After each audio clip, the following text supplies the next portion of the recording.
Hey guys, it's Anthony here again. I have a guest with me for the first time, which is pretty neat for the channel, my developing channel. This is Ryen Velduis.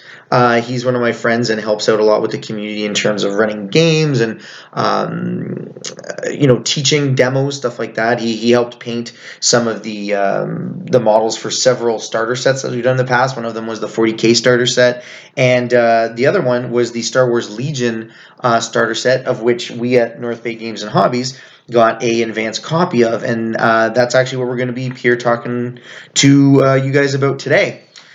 So we had a couple opportunities, and you'll see me staring down here. We have a couple of models that keep drawing my attention, and I'm not going to try and do too much of the whole, hey, can you see this if I do that? Although that actually does look pretty good. All right, nice.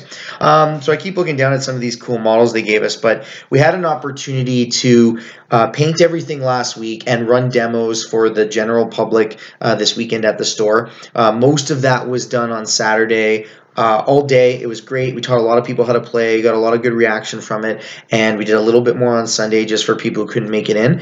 But today, because Ryen and I both played, we both are very passionate about this game, maybe even a little biased, but we'll see, is we want to give you a bit of our idea on what we thought about it, just generally, on the models, on how the game played, on what some of the rules are like, maybe how it compares to other systems that we've played before, because we do a lot of miniatures gaming. We have played 40K. We haven't been playing as much of that lately, but we also play Kings of War. Ryen has played X-Wing and Infinity. We both play Armada. I have played X-Wing before, and the list just kind of keeps going. So we have a good depth of experience between the two of us just to talk a little bit about Legion. So just based on the experiences, I think you got to play through two games. Two games, but I got to watch quite a few. And yes, that's true as well. So what were your impressions of this game? Well, before getting into like the game mechanics, I know one of the issues that some people, mutual friends of ours, had with the game when it was first talked about is the scale being increased as like opposed the size to of the miniatures, being increased from what Imperial Assault was.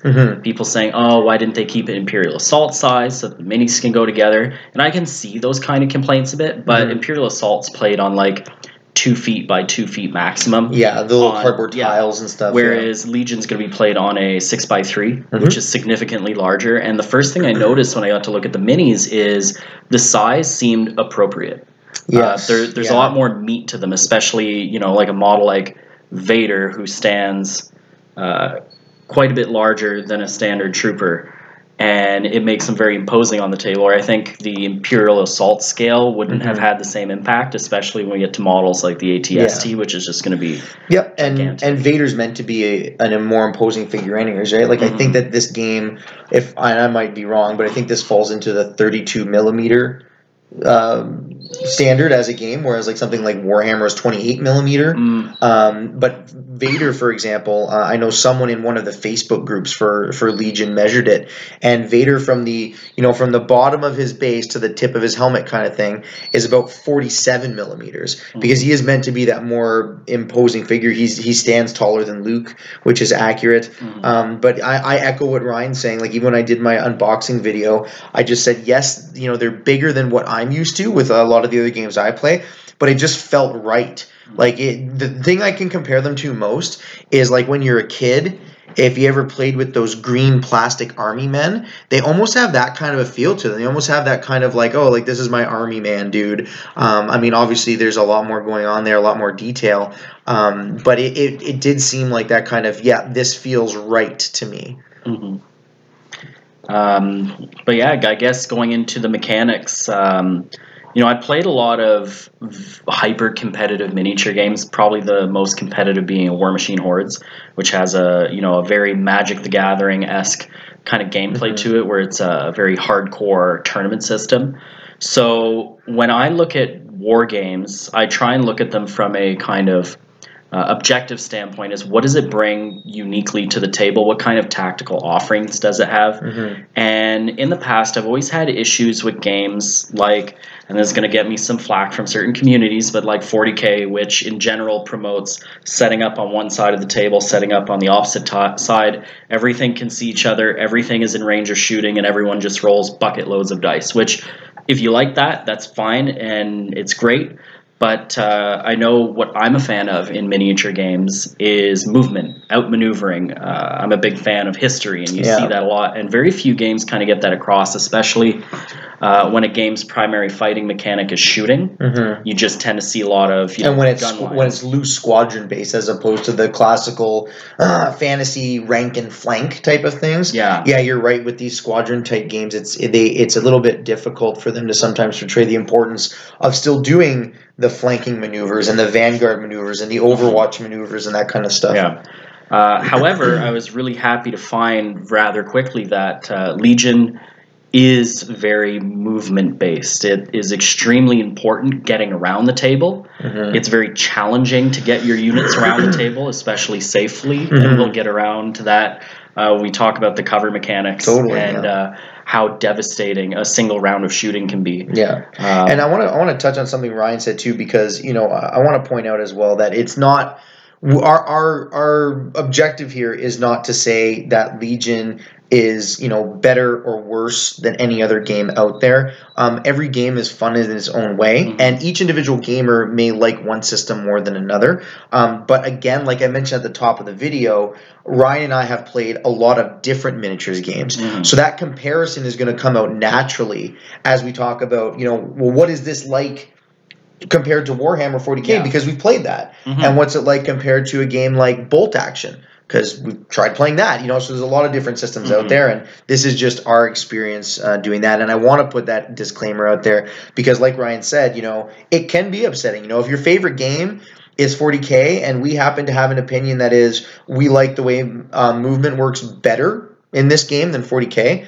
doesn't mean we think 40K is a terrible game. Just means that it's our preference that this moving system. Yeah, and that's what I mentioned before. Like, I'm a big fan of movement and outmaneuvering in games. Some people are a fan of, bringing some heavy firepower in and, barreling down the center of the field toward their opponent, bringing shock troops in, whether it be teleporting them, whatever. But you can do with speeders. I play Rebels, and speeders are they're a bit of a challenge to deal with on the table.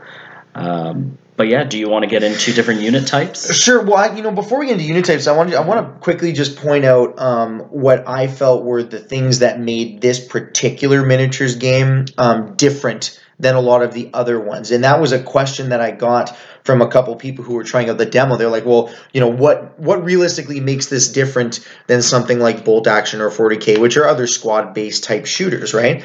And I said, okay, well, the big pieces are the idea of commanders and their command cards. There was the idea of movement being done with maneuver tools as opposed to a measuring tape. And I think the one after that would realistically just be the way dice are, because you're not just rolling big fistfuls of D6s like you are in a lot of other miniatures games. Instead, the game has custom D6 and custom D8 where everything is symbol-based. And the symbols are not unique to units. What units can do with the symbols are unique to them. And to me, those are the pieces, I guess, that I felt were probably the more unique mechanics. Am I missing anything there, or is that pretty much... I think that gets it. Otherwise, it's usually just how they represent something in this game. And you bring up a good point with everyone uses the same type of dice.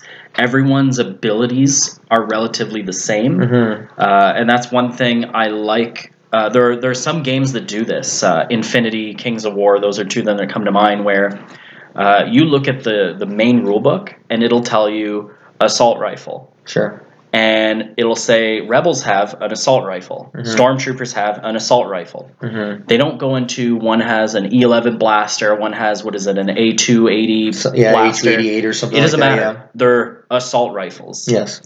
And the bottom line is their profiles are similar, if not almost identical, based on its type. Now, in this game, it's a little more particular because they have color-coded dice. Yes. But it's not like nickel and dime kind of rules. That's true, and I appreciated that there was a difference. There's a micro meta to the way that those weapons worked, but it wasn't like, well, now I have to learn everyone's rules. It was more like I have my and that's another thing too. Just to quickly note is that this game doesn't have like rule book codexes that define each unit's army list.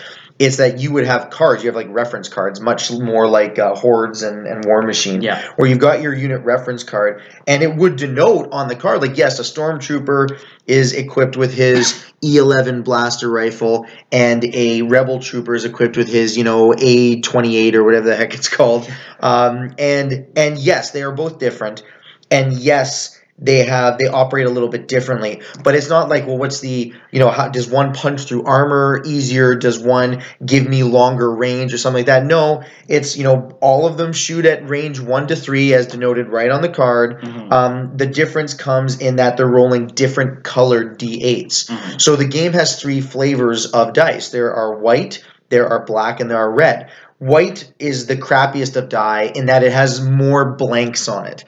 Black is your middle of the road, and red is like your best die with, I think, like 1 or 2 sides that are blanks. They're pretty brutal. They are pretty brutal. Especially if you get a lot of those. Yeah. Some things have a large pool of red dice when they attack, and it is not fun for whoever. That's true. Yeah, I think like when Vader swings his saber, he rolls like 6 red dice, which can wipe a squad if you roll well and the enemy rolls poorly.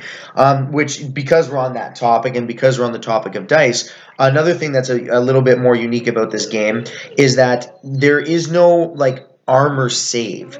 And because there is no armor save, there's no need to say, well, how much is your save reduced by this type of weapon or this type of person or whatever. Instead, it'll say this unit, when attacking, rolls this color of D8, and this same unit, when defending, rolls this color of D6. And that's it. Yeah.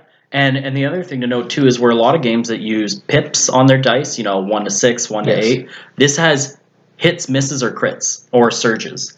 So it's not like you roll and then you start adding numbers. You roll and you immediately know what happened. Yeah, there's no hemming and hawing and adding and yeah.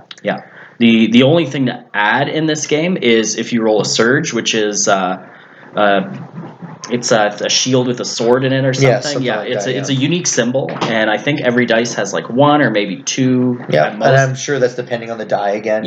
And if you get one of those, each character has a unique ability, and that unique ability isn't some long text. It says, convert that surge to a hit, convert that surge to a defense. That's it. Like, that's the thing. Like, if you don't take into account surges because they're special and blanks because they're blanks, they're nothing, there's essentially only ever 3 results you're going to get. It's going to be a hit or a crit on an attack die or a block on a defense die. And surges are letting you either create hits, create crits, or create blocks depending on your unit type.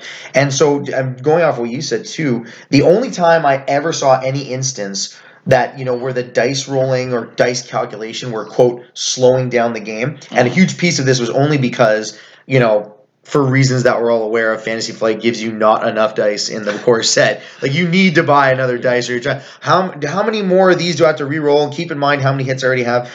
So that aside, the only time there was ever, what matters where is to do with the cover system, and maybe we can talk about that next.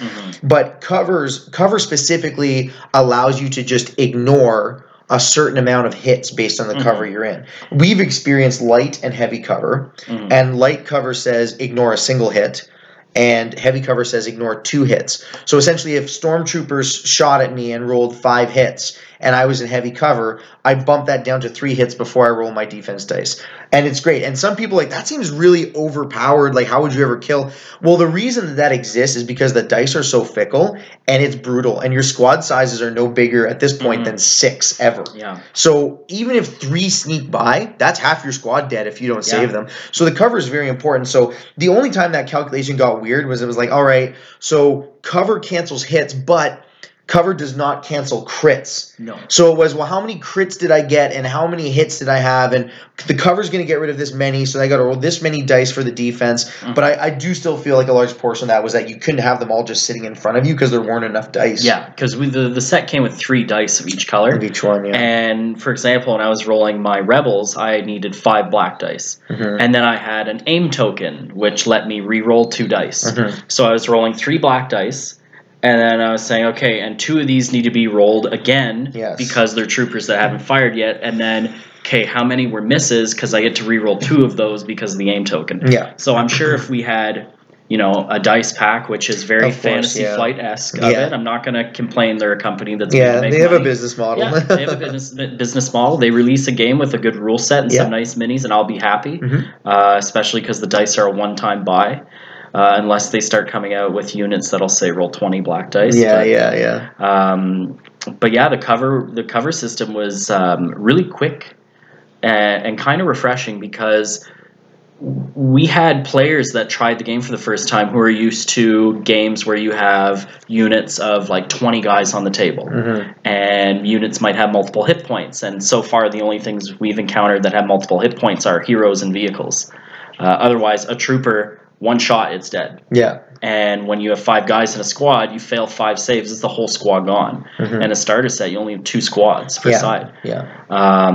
So what we noticed is some of the players were saying, oh, well, that's taking a really long time to kill the squad. This game's really slow on attrition. Well, then you got to consider objectives that your troopers are meant to go get. And if you're sitting in cover the whole game, you're not getting those objectives. Yes. And there was a moment where we played with objectives to see what it was like, and we used some of the heavy weapon squads, and I was using this guy here, which is the Rebels Gatling Gun, and it comes with 6 white dice. On its own. Which is a whole squad of stormtroopers in terms of firepower. On top of the 5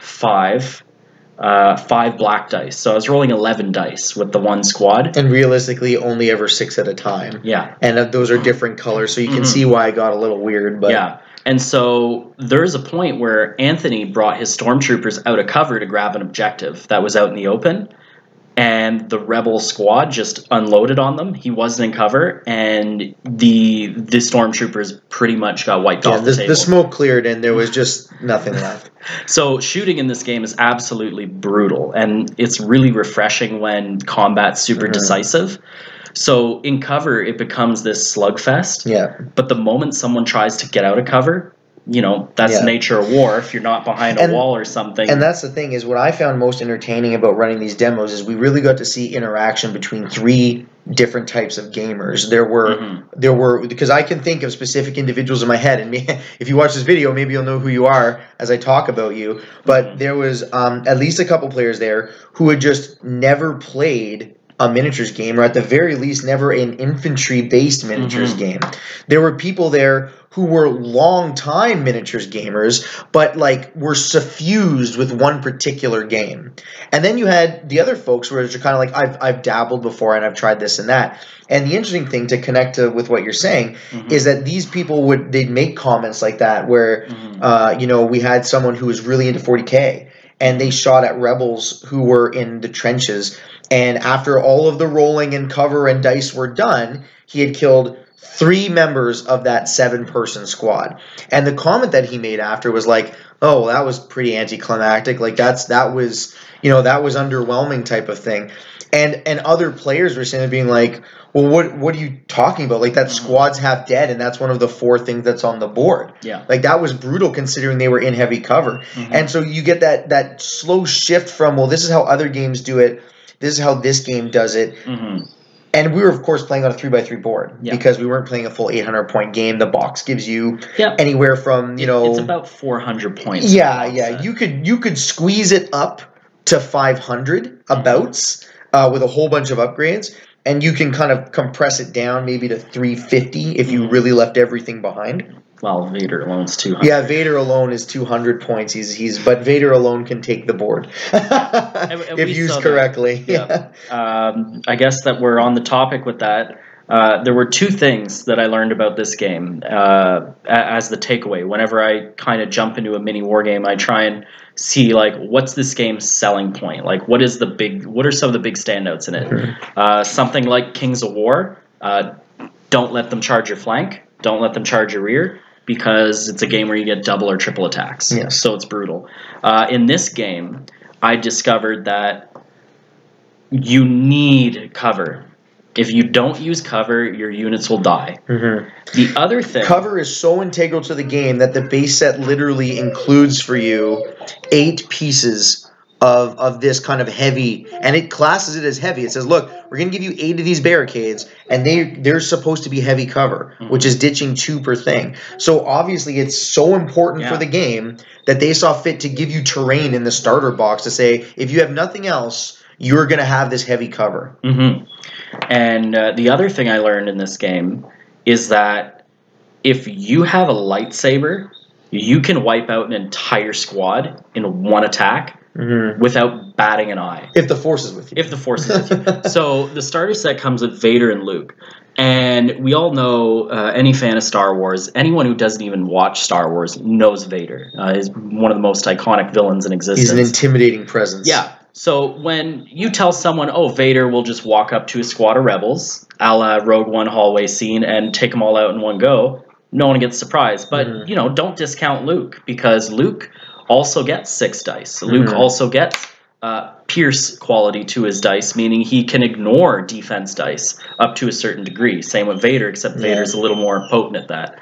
So Luke can come in too and take on a whole squad of stormtroopers in 1, maybe 2 rounds of combat if he's dedicated to it.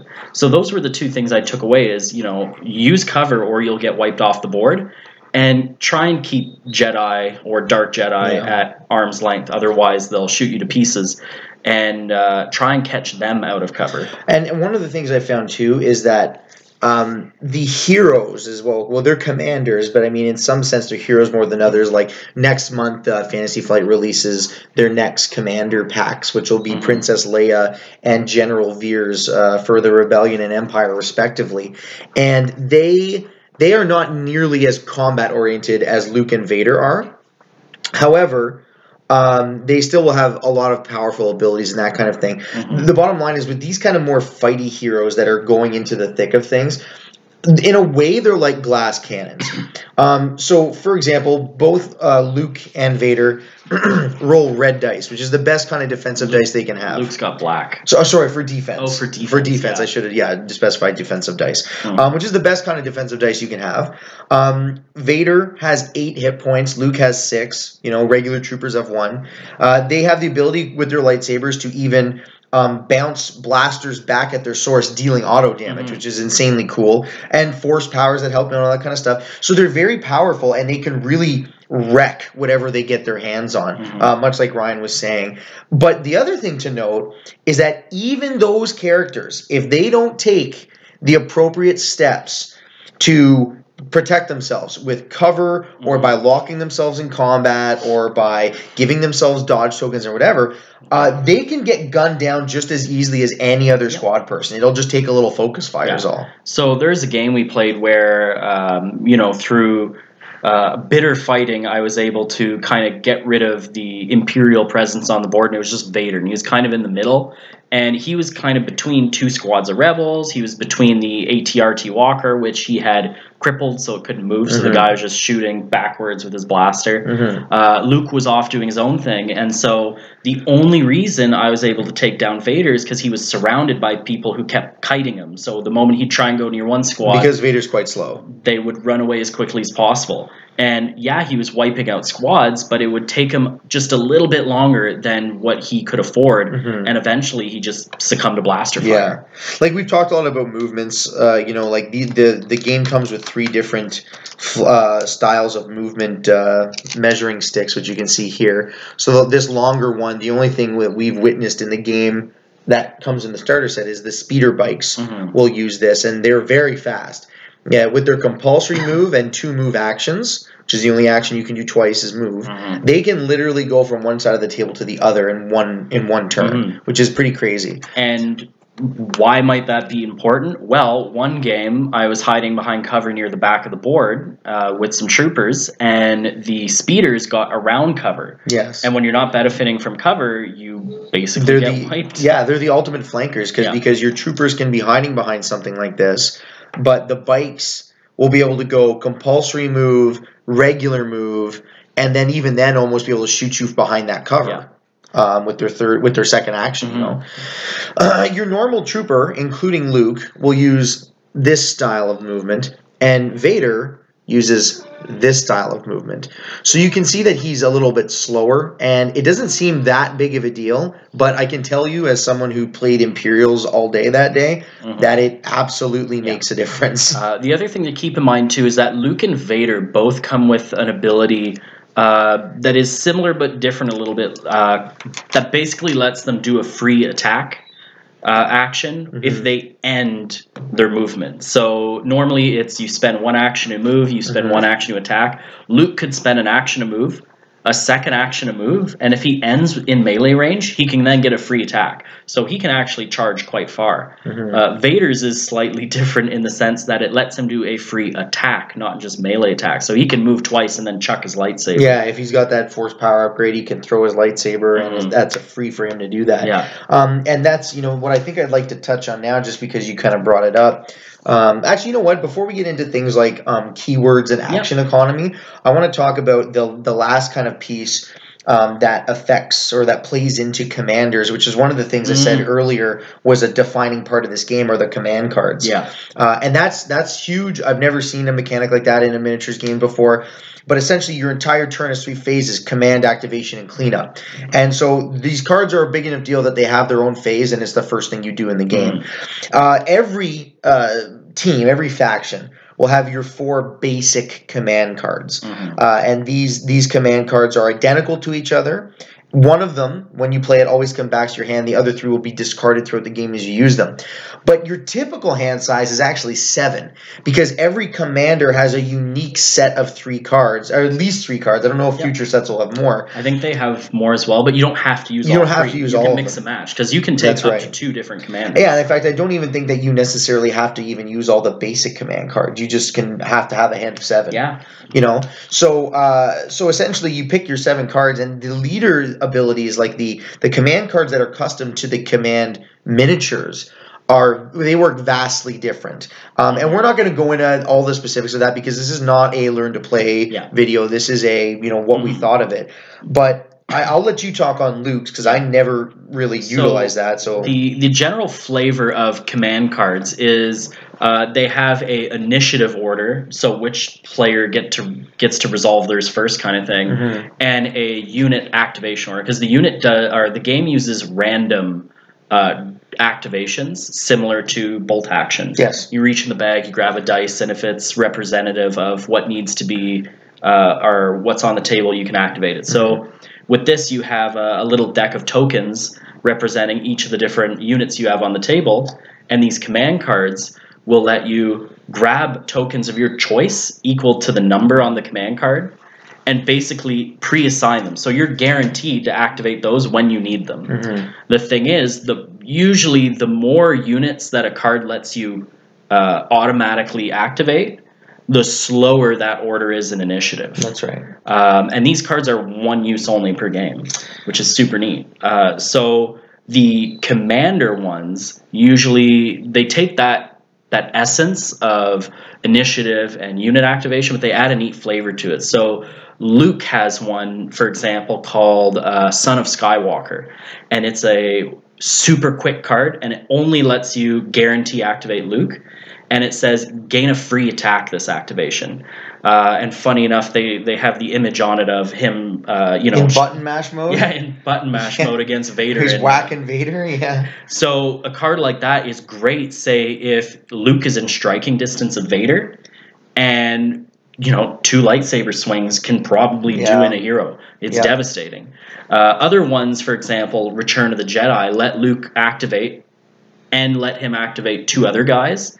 And what it does is it'll remove suppression, it'll give them dodge tokens, it'll give them support abilities, but usually the commander cards will say activate that commander and a couple other units. Yes, and I'm glad you brought up that second one, because I really wanted to get across the idea that these commanders are more than just beat sticks. You know what I mean? These are not just really powerful units that you bring to wreck the enemy. And in fact, like I mentioned earlier, people like General Veers and Princess Leia aren't even going to have really the capability to do that on their own. Instead, they have these type of buff abilities, like Ryan mentioned about handing out dodge tokens with Luke. Very similar to that. I'm only really going to mention one of Vader's because it's my favorite one. The Master of Evil. So the Master of Evil card basically says, all right, you get to order Vader 2 other troops. So already you're getting to activate 3, okay?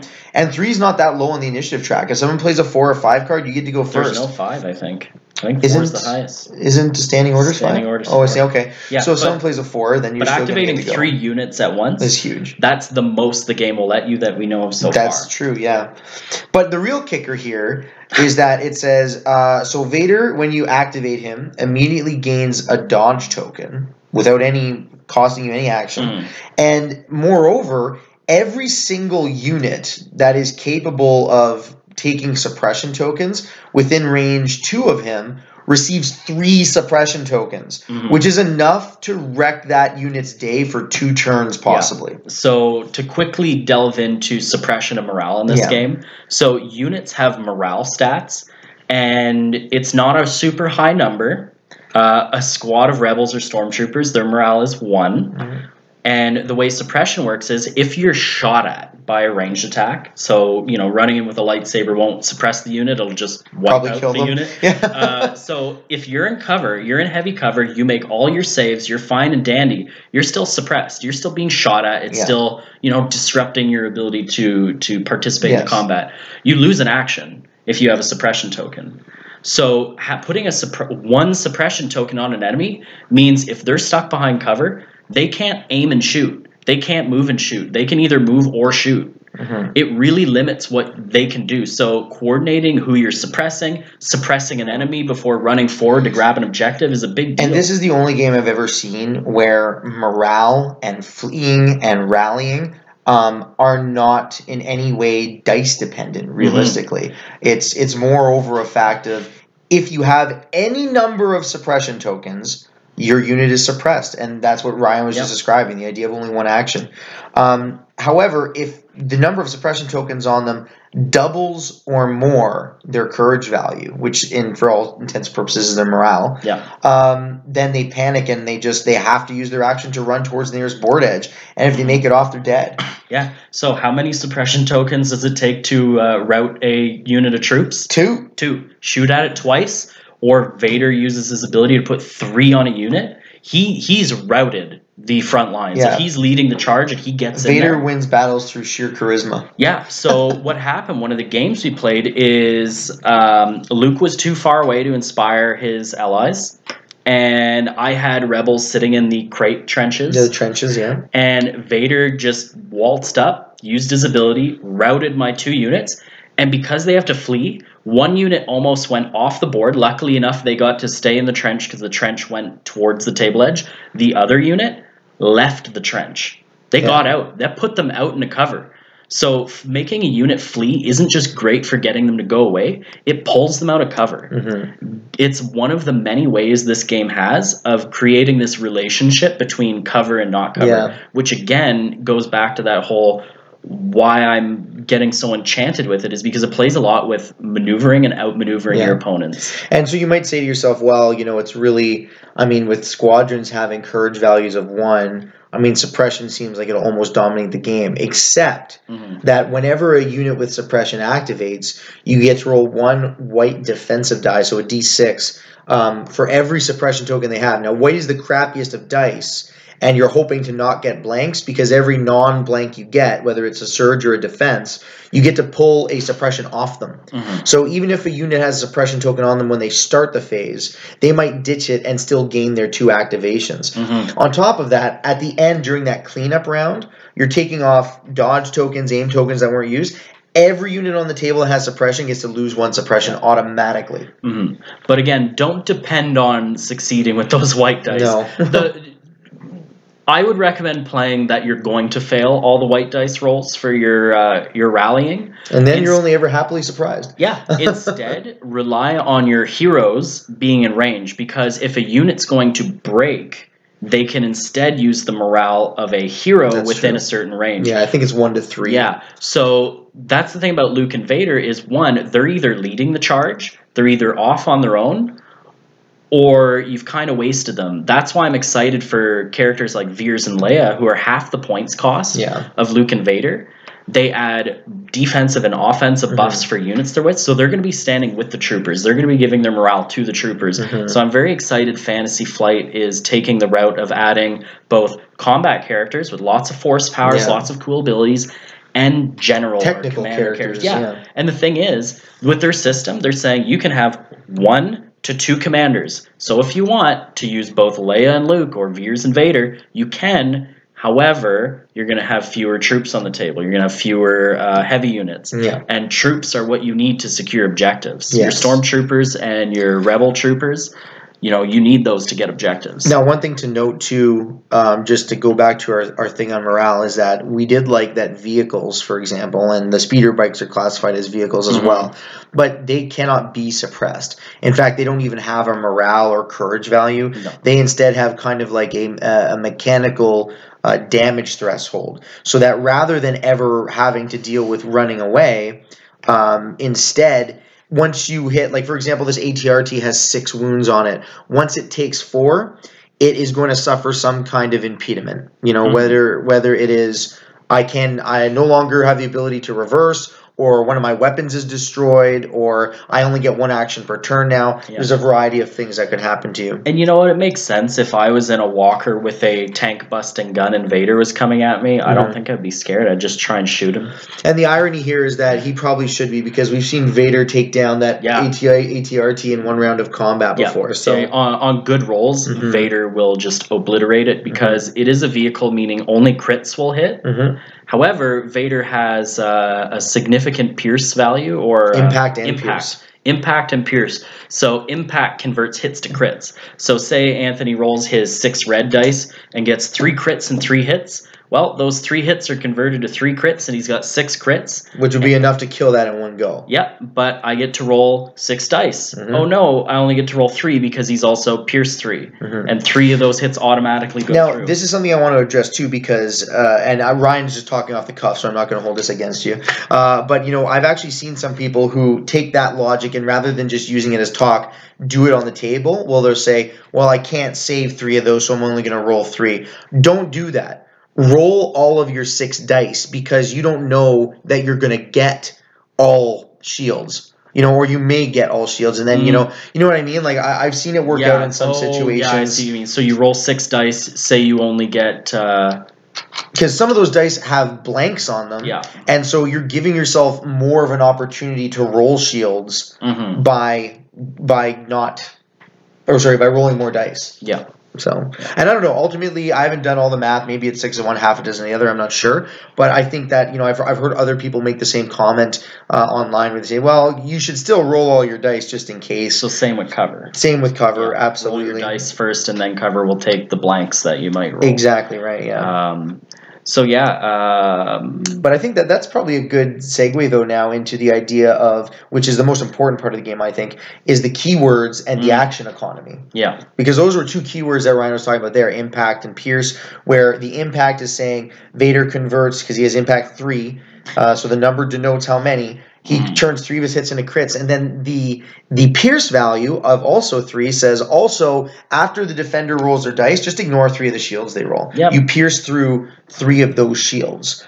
So that's an example of keywords, and keywords span throughout all faction. Yeah. You know what I mean? Like Luke also has impact and pierce. Yeah. And that goes back to one of the things I was saying earlier, is I really appreciate a game that doesn't, like, that shares keywords per faction and doesn't make unique ones for each faction, even though they're kind of the same thing. Like I said, with Luke and Vader's ability, Vader's is called Relentless, and Luke's is called Charge. But the reason they're different is because Luke can only do a melee attack. Vader can throw his lightsaber as well. Because Luke actually comes stock with a pistol, and it's basically saying you can't just run up to and fire your pistol off. No, it's got to be a melee attack. A really good pistol too. Yes, yeah. Don't underestimate. The pistol's pretty Luke's decent. Gun. Just took out Vader the one game with it. Yeah, I think he's firing like a Han Solo type blaster, like the DL-44. Yeah. 2 red dice. Yeah, with Pierce. Pierce and Sharpshooter. I can't remember if he is Sharpshooter or Leia Sharpshooter. Something like that. One of the other keywords that lets you ignore cover to a certain degree. So before Fantasy Flight put out this game, as I'm sure at least some of you are aware, probably most of you are aware, they released X-Wing, and then they released Imperial Assault, and then they released Armada. And all of these games were realistically leading up to Legion in terms of cherry picking the best elements of those games and putting them into this one. And what I feel they were really able to perfect over the course of those 3 games, especially X-Wing and Imperial Assault, was the idea of the strategy being creating a good action economy. And if you're not used to playing games that have actions that your person can take, action economy basically says, how do I get the most bang for buck of using this action at this time combined with these free actions with this particular unit? And that sounds like a mouthful, and of course we're not using a context of talking about a particular unit,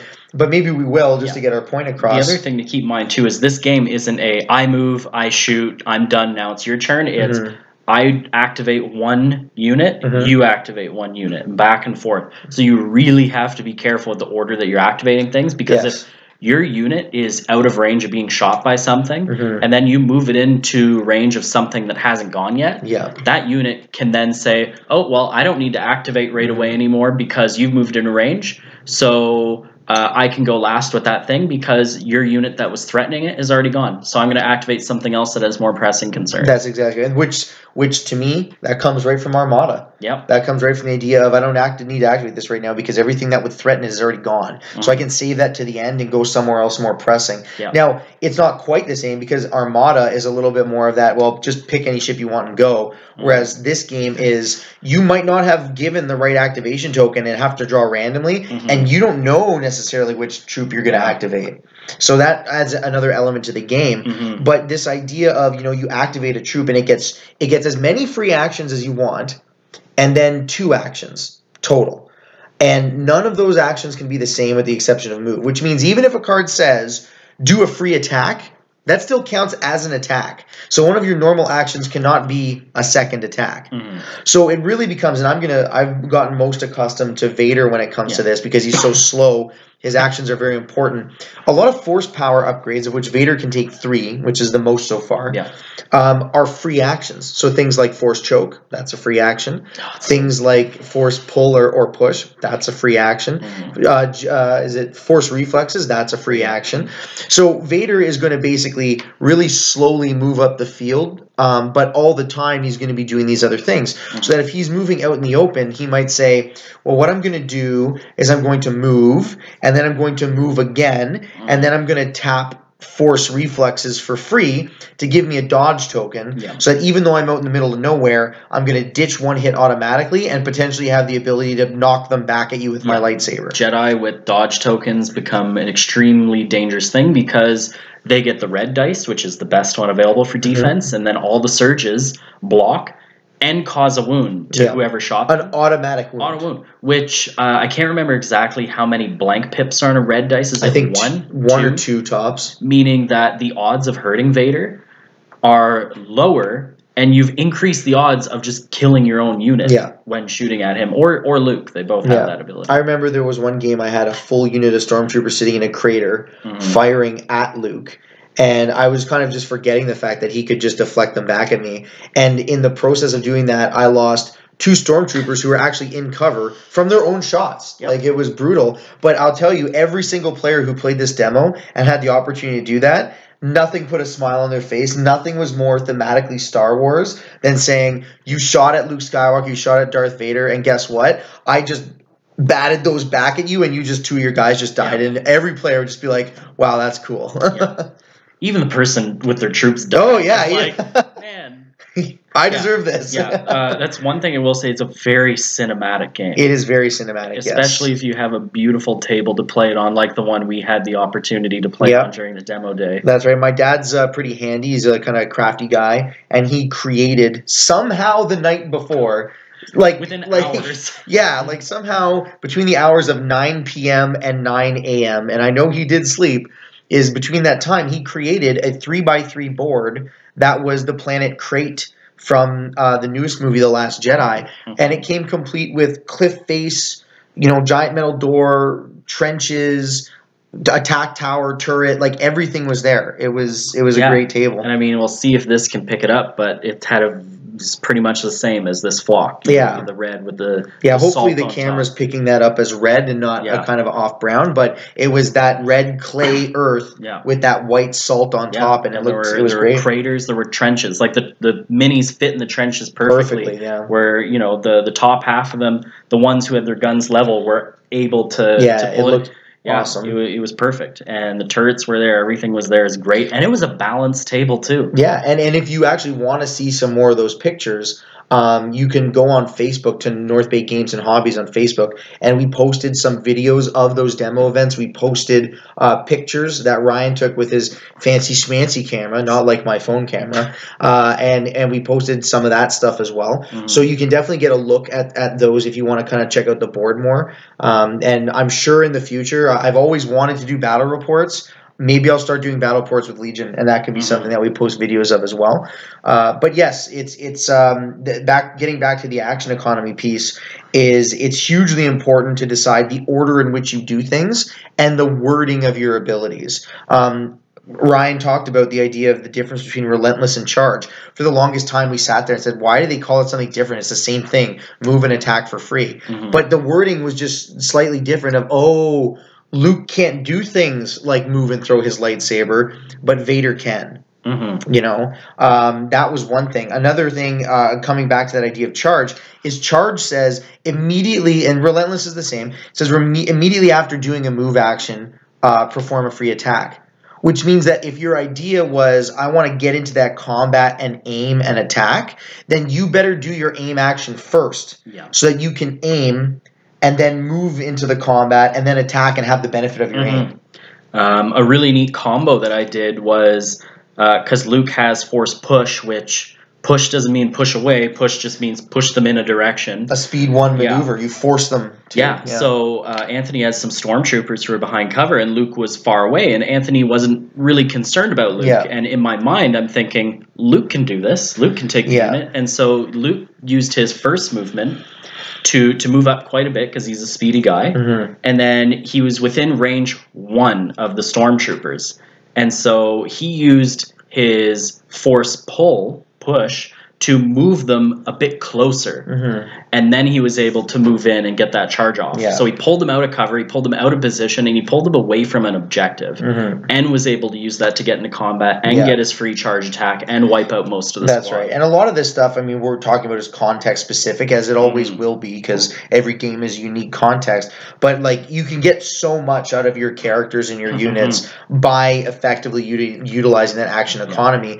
And I don't think this was a game that you were there for. I think I was playing another one of our friends, Jamie, and basically, if you can imagine a trench and Vader sitting in the middle with rebels on both sides of him. That was the one we played. Yeah, and so one unit of rebels had a single guy left, and the other unit of rebels was maybe full, maybe lost a guy. But Vader had his full economy open to him, and what he basically said was, okay, I'm going to, for free, use force choke and destroy the remnants of that other unit. That unit's dead now. And then as another free action, I'm going to use force pull, essentially, and I'm going to drag this other unit in the trench closer to me. And now with my first action, I'm going to use an aim, and with my second action, I'm going to use relentless to now move into contact with you and attack for free. And right there, Vader accomplished 1, 2, 3, 4, 5 actions in one round. With force power, aim, move, attack.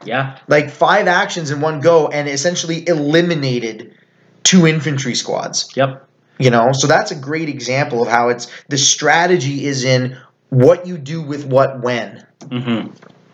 So, and that comes down to what I think is a really tight game in terms of rule set.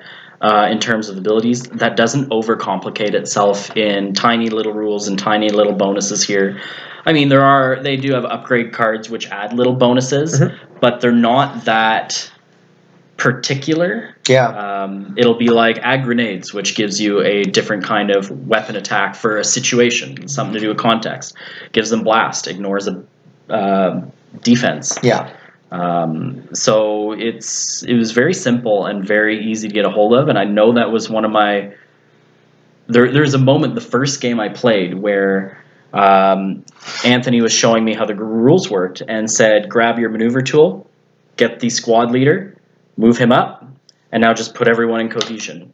Yeah, that was beautiful. And I said, that's it? And That he was... said, yep. And I said, okay, I'm going to shoot. And he's like, okay, what color dice does the rebel troop have? I said, black. He said, how many troops do you have? 5. Pick up 5 black dice, roll them. Roll them. How many hits do you got? 3. That's 3 wounds. Roll saves. 1 guy dies. Simple as that. And that was it. It was so refreshingly simple. Yeah. It was a sun came out from behind the clouds kind of moment. Without sacrificing strategy in the game, which is important because, don't get me wrong, I don't just like simple games. I like games that have streamlined rules, that don't let rules and simulation get in the way. Get in the way of a clean rule set with tight strategy. I'll tell you what this game has taught me, is that this game has helped me to put to words what I enjoy most about a miniatures game. Is that it's always been strategy. It's always been strategy, of course, but it's the type of strategy. And that what this game has taught me is that for this game, the majority of the strategy does not lie in list building. It is still a strategic part of the game, but the majority of this game's strategy comes back to that action economy piece. It comes with your utilization. It's the decisions you make that have the biggest strategic impact on the game, not what did you take and how many of them did you take and what did you equip them with. That is important too. You know, you have to pay attention to outfitting your force to handle any objective that might come their way, because objectives is a huge part of how this game plays. It's not just I'm on this side, you're on that side, maybe we deploy funky and then we shoot each other. It's like capture that, pick this up, you know, be the closest person to that thing. So you need a force that can be mobile, that can be defensible, that can be flexible. So army listing still matters. But the fact that they limit your infantry squads to 6 models tops, the fact that they limit what you can take by symbol on the upgrade card, it means that no, it's not all in army list building. It's in the decisions you make on the tabletop. And I like that you bring that up too, going back to those command cards. And I noticed this in all of the Fantasy Flight systems, is it has a very kind of poker, not necessarily gambling, but like playing the psychology of the player. Because these cards have initiative, so you're trying to, as you both pick them in secret, which one is the enemy going to take? Because you both know what each other's hands are going into it. At this point. When you start the game. And as you choose in secret, you're starting to see what cards they've already used, and you can kind of try and figure out, all right, now they only have access to this, now they have these decisions. What decision are they most likely to make, and can you counter that with the hand that you choose, and you hope for the best? And it sets the tone for each turn. That's right. And that's your strategy for the turn, and then whether it succeeds or not, you got to kind of shift your tactics to accommodate that. Absolutely. So I guess, you know, I don't want this video to just solely be us gushing, even though this is a game that I personally feel is easy to gush over. So to kind of keep it a little more even keel, was there anything in particular about the game that you thought, that could have been done a little bit better, or I don't really appreciate that rule as much, or anything like that? There's one thing, and correct me if I'm wrong because it's still very new. When you go to target a unit with line of sight, any part of the model is what's needed for line of sight, correct? Yes, I believe that it specifies that when you are figuring out where your line of sight comes from, it's the highest point on that model over its base. And then what you draw line of sight to is just literally any part of the model. Okay, so if I want to shoot Vader and the model's behind a wall, but the lightsaber's slightly sticking out, can I then shoot Vader with full force? The way that I understand the rules, yes. However, we would also say, and this is something, maybe this is something that would clear this up too, and maybe this is on us for kind of, you know, even we still have what I'll call like GW brain, you know, Games Workshop brain, and that we've been so engrossed in those rule sets for so long that we'll make assumptions without thinking about what a new rule set might say. So I think that when we would start a game, we would say, okay, these terrain, this is heavy cover, the craters in the border light cover, the trenches are heavy cover, and everything else just blocks line of sight. I don't think we manage that right. I think that instead you would say, yeah, we got to make sure everyone understands that this is heavy, and we got to make sure people understand the crates are light and the trenches are heavy. However, if Vader, if you can do that thing with your hand you just did again. Where's just the lightsaber sticking out. If you can see just the lightsaber, I think by the rules, yes, that squad can then open fire on Vader. But I also think that just by virtue of common sense, Vader would have heavy cover because the majority of him is obscured by a solid wall. And I think that's something we as players need to be proactive about, is instead of saying, oh, this building is line of sight blocking, it's this building is sturdy construct, like these barriers. Therefore, if you're behind it, it's heavy cover. That's right. If you're, because the way the game works is, if you can see the model, you can shoot at it, but to determine cover is the majority. If the majority of the unit or the model, or if the majority of the unit is behind cover, they have cover. To determine if a model has cover, if you can trace a line to a unit, and at any point it can go through cover, it is then determined to be in cover. Right. So if part of Vader's sticking out like this, he's in cover because this half of him, you trace a line to it, it's behind cover. And this is that, and here I'm going to gush again a little bit, but this is that perfect example you were talking about of not sacrificing good gameplay for too much simulation. You know, because you might look at that and say, well, like, I can see, like, you know, 78% of Vader. You know, my troopers are trained soldiers. He shouldn't get cover because, you know, his leg is behind that barrier. And it's like, yeah, from a realism standpoint, you're right. But for good gameplay that doesn't lead to overthinking and too much complication, the bottom line is that you're tracing through that barricade, so some of your shots are going to get stopped. Yeah. That's how it's going to work. Honestly, though, as far as simulation goes, you know, we play a lot of D&D. There's a lot of imagination to it. Absolutely. So part of me says that, okay, Vader's foot's behind cover. How does he benefit from cover from a simulation standpoint? He is close enough to cover that when he sees someone about to shoot him, he will duck behind it. That's right. Because he doesn't just stand there and let someone shoot him like a JRPG. Our tiny toys that we play with in our imagination are moving around, not just standing on the field. I guess my criticism more turns into a non-issue. It's still very early in the game to figure out criticisms.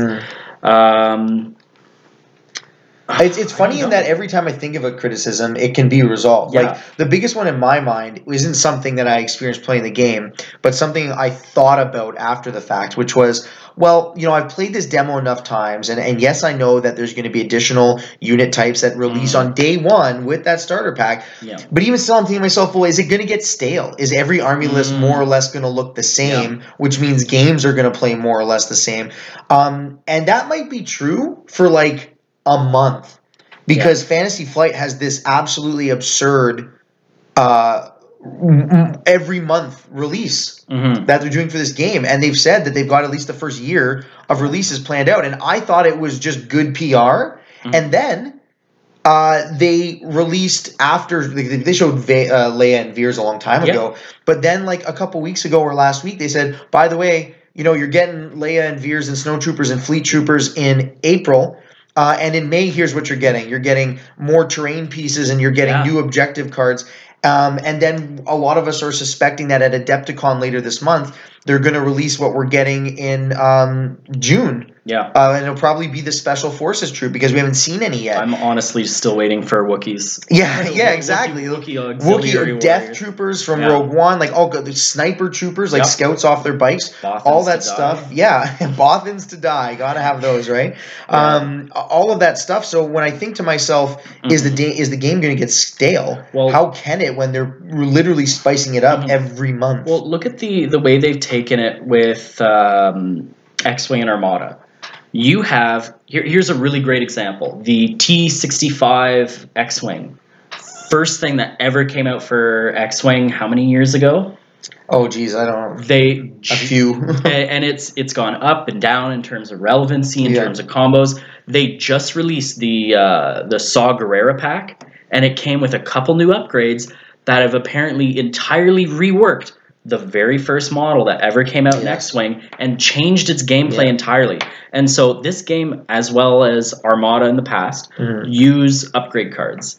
And upgrade cards, they can release new ones with every new unit that can apply retroactively to everything. And every wave can come with a new model and a bunch of new upgrade cards, and it can shake up the entire meta of the game. And you took the words right out of my mouth. You know, like what's the number one concern about their games that miniatures gamers have. Is it balanced? Is it going to stay balanced? Is there going to be a power creep? What about FAQs? What about erratas? Well, Fantasy Flight, being the last to the table, so to speak, in terms of getting to this infantry miniatures game, is they've said, well, we are going the route of power upgrade cards, just like Ryan said. So, Stormtroopers might work this way today, but in a year from now, various other upgrade cards might come out for a different unit that just work really well with Stormtroopers and elevate them to the fore again. That's one way. That's one thing that they're doing. Another thing that they're doing is they're saying in our box set, which I'm pointing to off screen here, in the box set you will receive a rule book that teaches you all the base concepts and has a learn to play scenario in it. But in addition to that, there will be a rules reference guide, which if you're familiar with Fantasy Flight game products, anything from X-Wing and Armada to Eldritch Horror and beyond, they always seem to have these two books of here's what you really need to learn to play, and then for everything that you're not sure on, this rules reference guide will clear it up for you. Well, with Legion, what they've decided to do is say, we're not releasing that physically. You can print it if you like, and it's going to be for free on our website, but we want to do that so that as the game goes on, we are not so arrogant as to think that we have imagined every scenario. So we will keep an eye on the forums, we will keep an eye on player feedback, and if something is confusing or unclear or is not working the way as intended, we can real time, usually on a quarterly or yearly basis at max, and this is the way they've done it with X-Wing or Armada, is they'll say, here is the latest version of the rules reference guide, and that has all of your errata and FAQ and that kind of thing. So I think that, again, see, here we go. My complaint was, is the game going to get stale? And they've addressed it without me even asking. So most of my complaints aren't to do with the gameplay itself, although there's one not necessarily complaint, but more like, that's a missed opportunity in my opinion, but we'll see down the road. My more complaints are to do with the company kind of aspects, and pick your poison. It's either going to be GW saying you need $20, $50 minis to create a unit, and I mean, GW can do that. They're a company. They have great minis. Their minis look gorgeous. I don't think anyone can really refute that. These minis are nice, but they're not on the same level as GW minis. And I'll admit that. They're the best minis that Fantasy Flight's ever produced. For sure, but they don't have that level of GW detail. No, but I mean, we showed them before, and they're nice minis. They get the job done. They do. They fit the Star Wars theme well, especially when we have locally some really good painters. Yes, thankfully, this was painted by Dave, and he just nailed the Luke. So one of my biggest complaints is and maybe because I'm used to the old measuring tape style of things, is that Fantasy Flight likes to do their custom movement things. In X-Wing, it was the little cardboards that wear down really quickly. In Armada, it's similar to this, but it clicks. It's jointed, It's jointed, and the more you use it, the more it wears down. This one is not jointed, so at least it doesn't wear down as much. You would have to snap that to break you'd have to snap it. But the issue is they have a lot of side products other than the minis that they kind of force you to buy, and they don't really give you enough in the starter set, except for, thankfully, these movement things, like the dice. They give you 3 of each color, but realistically, you need, 6 to 10. And the only reason I say 10 is because some upgrades, like this Gatling Gun guy, gives you 6 white dice, and future upgrades might allow you to get more than that kind of dice in the squad. So those are my complaints, but every company does it in their own way. I'm going to gush one more time before I give my complaints, and only because Ryan's talking about the tools, is we can't talk about this game and not talk about the simple brilliance that is the modular measure stick. Yeah. Well, do you have it right there? I think that I do, and I can pull it out for us pretty easily. Yes, so I can. Normally in games, you say 40K, a bolter shoots 24 inches, and that's it. You measure 24. If you're within that, you can shoot. This game has distances for it, so it'll say a blaster, a standard laser rifle, can shoot 1 to 3. Some weapons will say 2 to 4, so it can't shoot within 1. The way that Fantasy Flight did it is they created this modular stick, and it looks like this. You can notice the the thicker notches in it that denote your various range bands. This is range 4. This is the longest range, but it all just comes apart. And this is one range, and it lets you adjust it. That's right. So if you're in a position where, for example, you're deploying your units on the table, that's how far up they deploy. And you don't need to wield this entire stick and say, no, you can just say, I only deploy range 1, so there's my range 1. For the first time in my life, I don't have to go to Home Depot before playing a miniature game to pick up some equipment. And like we were saying earlier, most of those troopers, most of the weapons have a range of 3. So you knock one off and there's 3. And then you're wondering, my range on something has range 2 on here. I think Luke's blaster shoots 1 to 2. Yeah, pistols are 1 to 2. Yeah, pistols are 1 to 2. So Luke's blaster pistol or the scout trooper's holdout blaster, that's only range 2?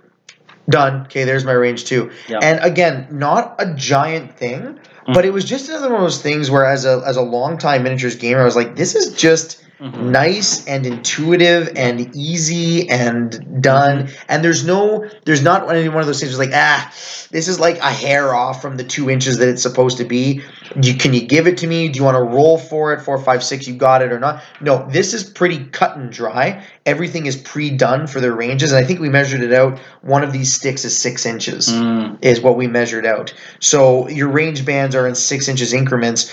So if you're measuring range, if you really wanted to for some really weird reason and you had OCD and you wanted to use a measuring tape, 6 inches is your range increment. I know when we were doing the demo day, I had, because I was playing Kings of War at the same time, I come over to the table to play Legion, and I had my measuring tape on the side, and I went to go move my unit, and I grabbed the measuring tape, and I hesitated for a moment because we're just so used to it for miniatures games. Yeah. And Fantasy Flight, I think, has done a pretty good job at kind of shaking up the mini games world over the years, with starting off with X-Wing, then Armada, now Legion. They've slowly been getting into like bigger and bigger strategy games. So good for them, and I think this is their kind of debut show into being a serious mini wargaming. Yeah, because before this, I think they had that Rune War game. Yeah. Then that was like a fantasy. Yeah, I don't think that... It didn't really take off as much, but this, I mean, with the brand that this game is on, half the work is done for you imagination-wise. You're recreating battles, you're imagining new battles, you're taking on the role of your favorite heroes and villains. Yeah. There's the one thing I want to talk about gameplay-wise that I feel was a kind of missed opportunity, and we'll see. But I'm going to go on a quick little tangent about my favorite minigame I've ever played, and that's Infinity. And the reason I like Infinity so much is when it comes to movement, when it comes to tactics, I find that's one of the greatest games that has come up with a rule set that figures it out. Guns have range bands, so they have optimal ranges, so a sniper rifle it's not just range, say, 1 to 3 or 1 to 4, it's from range 1 to 2, it takes penalties. From 2 to 4, it gains bonuses. And Star Wars doesn't have that, which is fine. Don't get me wrong. That's not what I'm complaining about. But one thing Infinity does super well is gaining height, playing vertically. And there are very few games that play vertically. So when I played Infinity a lot, our tables were 4x4, but they also had like 2-foot-high skyscrapers on the board. And this is a game that also had dropships, so you can fly in the buildings. Troops were, on scaffoldings or on stairs and stuff. And why would you want to gain height? Well, Infinity's cover system wasn't just, I'm behind cover, therefore I get cover. It's how much of me is visible. So if you gain height, you can actually eliminate a player's cover. Yeah. And I don't know how that plays into Legion yet.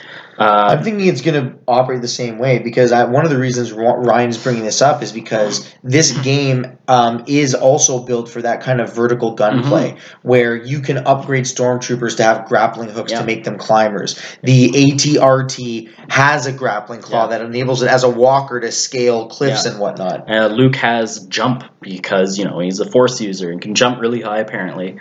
So there are elements of vertical play, which for me is great. It adds 3-dimensional play instead of just the XY axis. And you we're going to see Boba Fett with a jetpack and rocket troopers with jetpacks, and they've already the snow speeders on the way. So aircraft exists, and the flyer specifically says can go over height X terrain. Yes. So the snow speeder can only fly over certain kinds of stuff. If a terrain piece is too high, it's got to go around it. So the game has vertical, like you can see on the horizon. interesting, a dynamic vertical system. But right now, I'm just not seeing it in the game, and that's probably because the game just came out and they're concentrating on the barriers and the cover system, getting people used to it. But I would love to see. I know what you're gonna say. What? You're talking about the Endor map with the forest Endor village and the trees? Yes. So Endor, a great example. You could have trees this high, and you can have a bunch of bridges at the top. One, objectives can be in high places, meaning you need mobile troops to get objectives.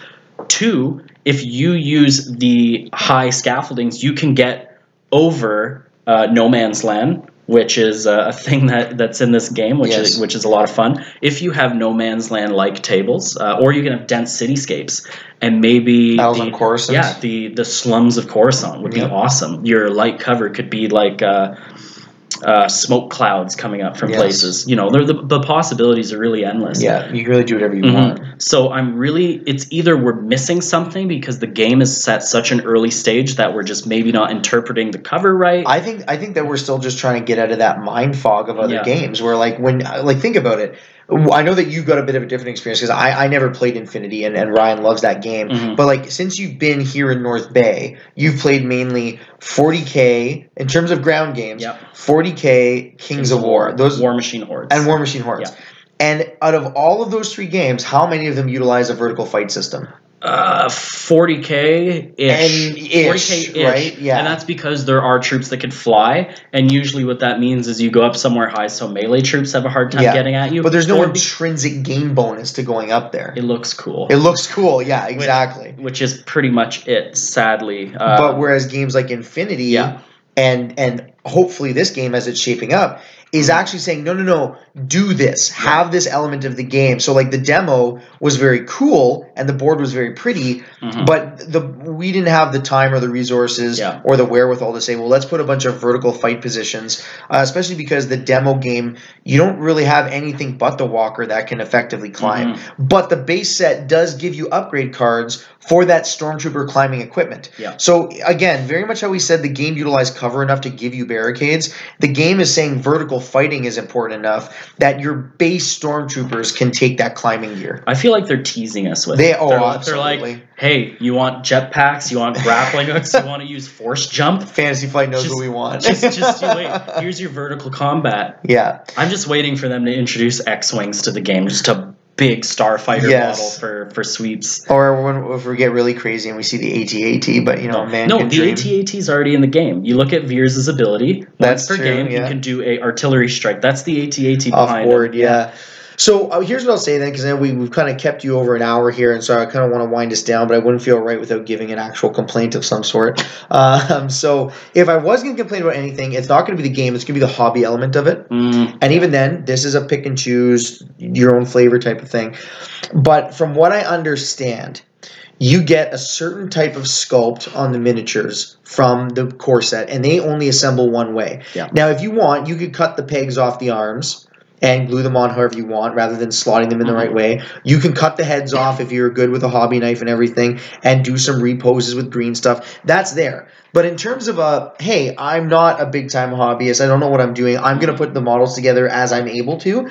Then your core set's going to give you one way to do that. And then from how I understand it, the expansion packs of identical units. So, for example, my base set comes with 2 stormtroopers. Both squads assemble the same way. My expansion pack of stormtroopers may have different sculpts or different poses, but I still think that they only have one way to be assembled in that pose. The game isn't very hobby-friendly so far. Except for painting.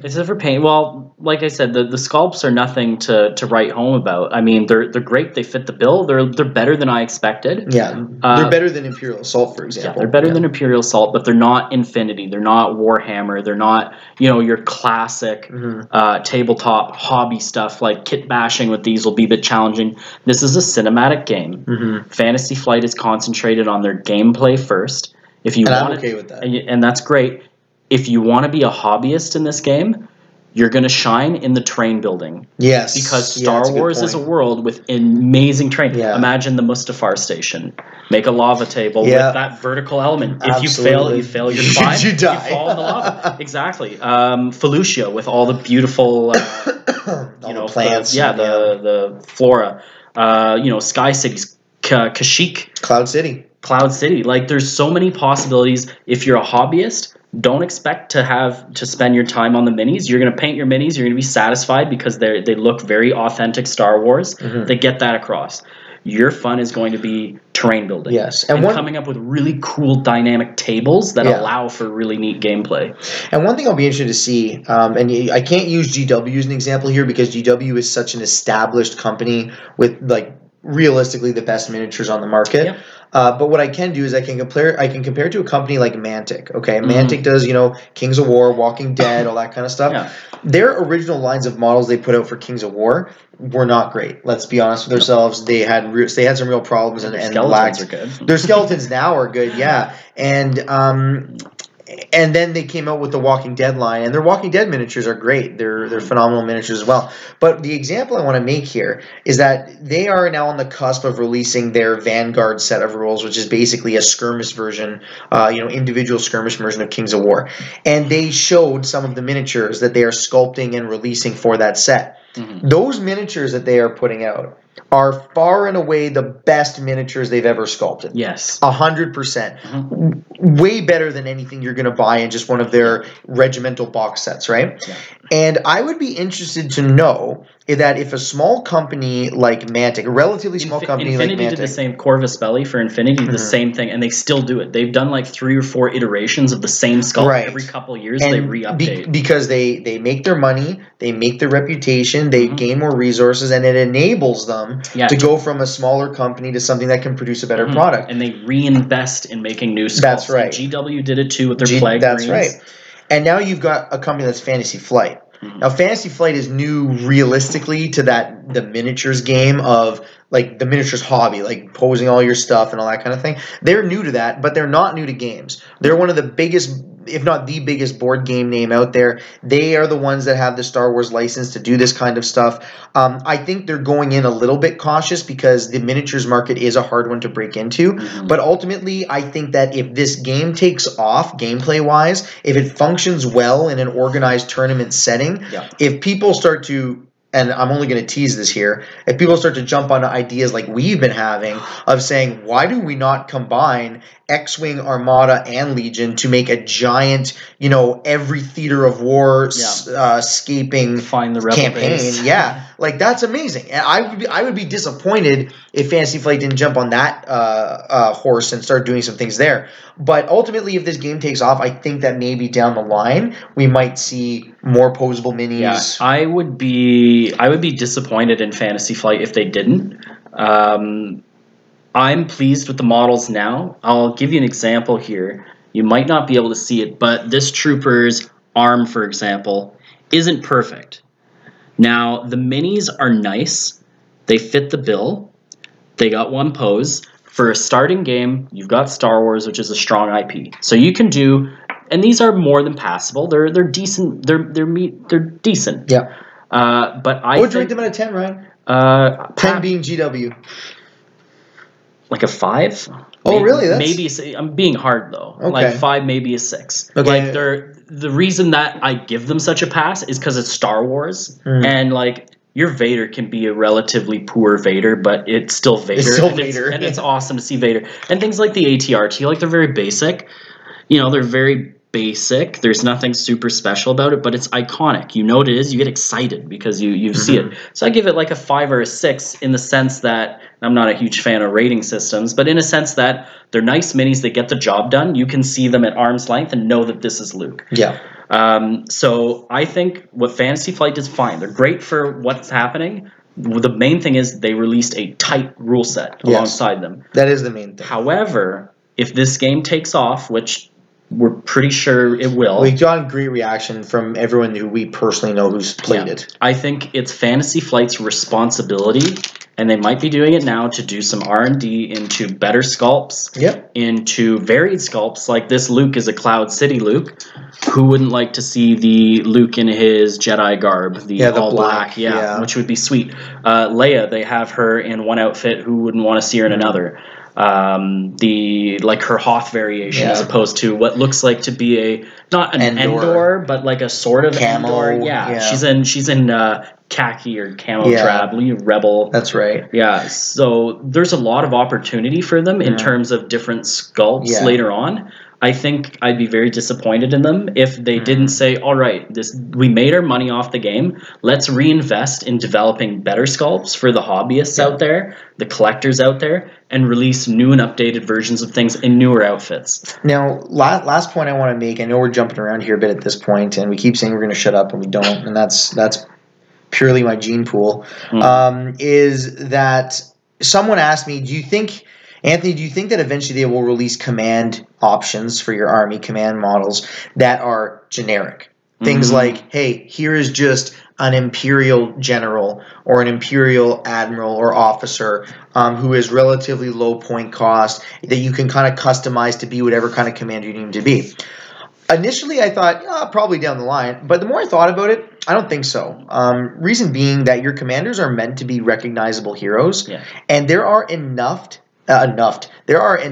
named people in the Star Wars universe that it's always going to be someone mildly recognizable. Yeah. Whether your basic Imperial officer is one of the Moffs or the Grand Moffs that you saw sitting around the meeting table in Episode 4. Yeah, well, Veers. General Veers. He's a pretty basic guy. Yeah, and the point difference, like Vader is 200 points, General Veers is 90. Yeah. So right there, you get your huge point reduction and a general face, you know? So Veers and Leia, and I hate saying Leia is like your generic rebel commander. But she's not a Jedi. No, she's not a Jedi. So, who could we see for rebels? Easily Han, Chewbacca, Lando. Yep.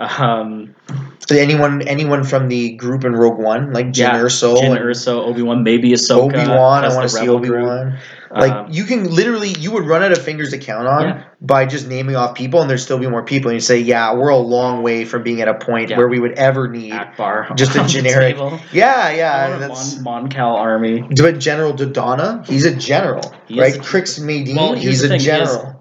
Akbar is a fleet commander. Dodonna was like the bomber commander. Yeah. So I don't know if we'd see him necessarily, but people like Lando, Han, Chewie, all the heroes who, fought on the ground sort of thing, and a lot of characters from Rebels or Rogue One or like Cassian or Kate. Yeah, what was the comment we heard on demo days? One of our players was like, "Oh, I want Ahsoka. Yeah, I want to see a Commander Ahsoka kind of thing." This is his favorite character. Yeah, and she's in Rebels. She's she's in Clones. She's in Rebels. She's very much canon. We know she's around in this time period.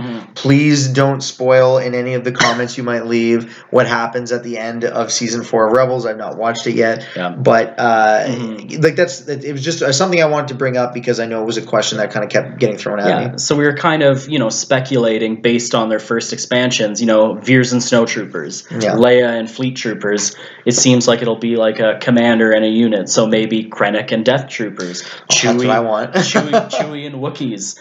Han and Saboteurs, Boba Fett and Mercs. And one of the things I was thinking too is perhaps so far we've been seeing individual commanders. I wonder if there will be a point where your command option is a command squad, where you might say a command squad is Han and Chewie, a command squad is Emperor Palpatine and 2 royal guards in red garb. You know what I mean? Like there's lots of ways that they can manipulate that to say it's a command slot. It doesn't have to be just one model. And it's funny you mention that too, because as someone who's played War Machine Hordes, you get a commander and it's a named character. You get one person. One thing that War Machine Hordes started doing to kind of spice things up is they added mounted commanders. So maybe you'll get a rebel on a walker or a rebel in a fighter or an Imperial. Chewie in a stolen ATST. Oh, that would that would be so cool. But something like that, or riding a beast. Some stormtrooper on those big whatchamacallums. Anyhow, they also added command units to War Machine Hordes. So it's not something new and innovative. It's like it's out there. It's out there, and Fantasy Flight is totally within their realm to create that kind of dynamic. And keep in mind that we're just 2 avid gamers who are big Star Wars fans. Look at just the ideas that we've thought up in the past 30-odd minutes talking about this. We have to assume that the people who are paid to do this are coming up with those ideas and more. What we'll see, I don't know, but I think it's fair to say that the future of this game is quite bright. Yeah. So I don't know, anything else you wanted to mention? I think I'm pretty No, I good. think that's about it. I still think it's very early, Mhm. and there are probably other kinks and issues that I know I'll have with games. I try and be very objectively critical Sure. about games for the greater good of wargaming. Yes, if you want to call it that. So I try and keep vigilant in playing. So when I play, I'm gonna kick and scream and complain about certain rules and their balance and issues and stuff. But for now, I haven't really hit many walls with the game. Every time I reach a barrier, it's clarified here, or we just missed it here. Any issues you had have been really easily resolved. Yeah, so that's but good. it's still early, so we'll see. So and far, literally everyone who tried that demo on Saturday, they were like, "Yeah, put me down for a course." I mean, the crate table helped. The crate table did help. Thanks again, Dad, if you watch. But yeah, so we'll leave it at that then for today. I just want to say thanks for sticking around for like an hour and a half with us and listening to us rant about this game and kind of ramble about it. We, like I said, hope to put out more content like this, whether it's game reviews or unboxing or demos or learn to play or battle reports or what have you. But yeah, thanks for kind of going along on this chat with us, and we'll talk to you again soon.